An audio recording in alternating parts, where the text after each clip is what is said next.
the one of us. Cause when we study math, let's focus ourselves. So if the one increase, the other will increase.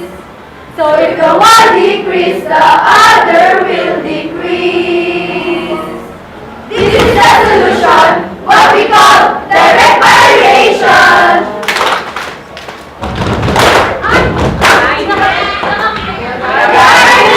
And we are number one. We prepare for tests and for activities.